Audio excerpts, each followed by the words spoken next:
Hello everyone, स्वागत है आपका आपके अपने यूट्यूब चैनल पर। इसका नाम है पाठशाला वैसे सर। दोस्तों, आज का जो हमारा टॉपिक है वो यूपीएससी पॉइंट ऑफ व्यू से बहुत ही ज़्यादा इंपॉर्टेंट रहने वाला है। पूरे भारत में बढ़ती हुई हीट वेव यानी कि लू की स्थिति को लेकर नेशनल ग्रीन ट्रिब्यूनल एनजीटी ने केंद्र सरकार और राज्य सरकारों से जवाब मांगा है। यह विषय केवल एनवायरमेंट से नहीं बल्कि climate change, governance, disaster management और पब्लिक हेल्थ से भी जुड़ा हुआ है। तो चलिए इसे आसान भाषा में समझते हैं। हाल ही में नेशनल ग्रीन ट्रिब्यूनल यानी कि एनजीटी ने देश में बढ़ती हुई गर्मी और हीटवेव की स्थिति पर चिंता जताई। एनजीटी ने केंद्र सरकार, राज्य सरकारों और कई सरकारी एजेंसियों से पूछा है कि इस गंभीर समस्या से निपटने के लिए क्या कदम उठाए जा रहे हैं।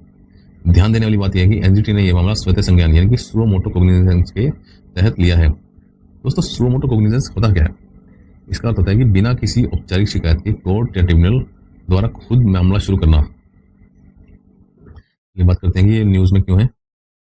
अब सवाल आता है कि ये खबर चर्चा में क्यों है। दरअसल आईएमडी यानी कि इंडियन मेट्रोलॉजिकल डिपार्टमेंट के अनुसार देश के कई हिस्सों में अत्यधिक गर्मी रिकॉर्ड की गई। रिपोर्ट के अनुसार उत्तर प्रदेश के बांदा जिले में तापमान लगभग 48 डिग्री सेल्सियस तक पहुंच गया। साथ ही दिल्ली भी लगातार हीटवेव कंडीशन का सामना कर रही है। यानी कि बढ़ती हुई गर्मी अब एक गंभीर पर्यावरणीय और प्रशासनिक चुनौती बनती जा रही है। तो समझते हैं कि हीटवेव होती क्या है। हीटवेव का मतलब है जब किसी क्षेत्र का तापमान, जब किसी एरिया का तापमान सामान्य से काफी अधिक हो जाए और लगातार बना रहे, उसे हीटवेव कहते हैं।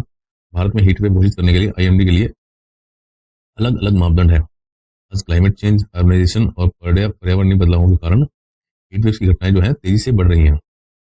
यह पॉइंट यूपीएससी के लिए जो है बहुत ही ज्यादा इंपॉर्टेंट रहने वाला है।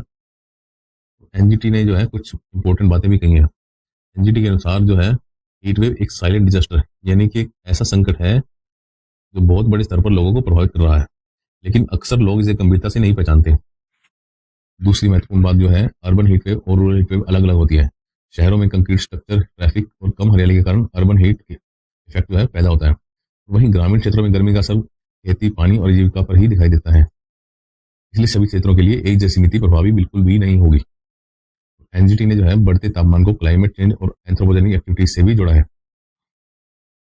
दोस्तों, एंथ्रोपोजेनिक एक्टिविटी का मतलब होता है कि मानव द्वारा की जाने वाली गतिविधियां, जैसे कि प्रदूषण, डिफोरेस्टेशन, वनों की कटाई, अर्बनाइजेशन और ग्रीन हाउस गैस एमिशन। यानी कि जो है मानव गतिविधियां भी बढ़ती गर्मी के पीछे एक महत्वपूर्ण कारण है। बात करते हैं समाधान की। एनजीटी ने कहा है कि हमें शॉर्ट टर्म और लॉन्ग टर्म अडेप्टेशन स्ट्रेटजी की नीड है। शॉर्ट टर्म सोल्यूशन में शामिल हो सकते हैं हीट अलर्ट, कूलिंग सेंटर, पीने के पानी की अवेलेबिलिटी और मेडिकल प्रिपेयर्डनेस। जबकि लॉन्ग टर्म की बात करें तो एक बेहतर अर्बन प्लानिंग, ग्रीन कवर को बढ़ाना यानी ग्रीनरी, पेड़ पौधों को बढ़ाना और क्लाइमेट रेसिलेंट इंफ्रास्ट्रक्चर और मजबूत हीट एक्शन प्लान्स। और सबसे महत्वपूर्ण बात है कि हर क्षेत्र के अनुसार अलग अलग रणनीति बनानी होगी।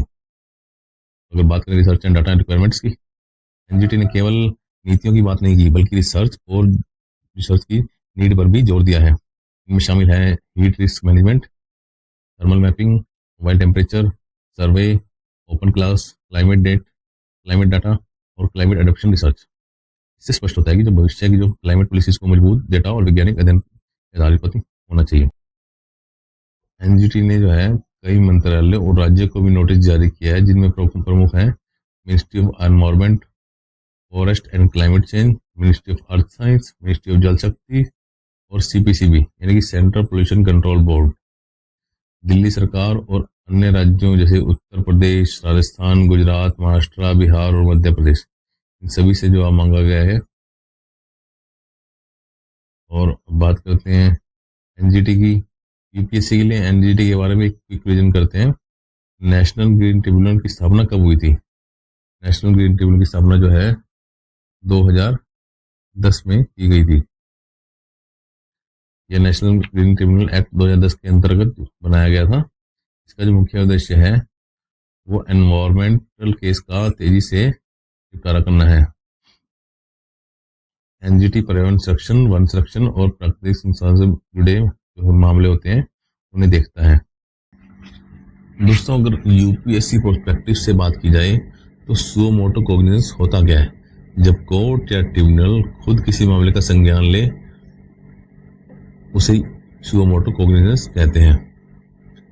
और उसके बाद है एंथ्रोपोजेनिक एक्टिविटीज। एंथ्रोपोजेनिक एक्टिविटी क्या होती हैं? जो मानव गतिविधियां जो पर्यावरण को प्रभावित करती हैं उसे एंथ्रोपोजेनिक एक्टिविटीज कहते हैं। और तीसरी है हीट वेव्स। हीट वेव्स को केवल मौसम की घटना और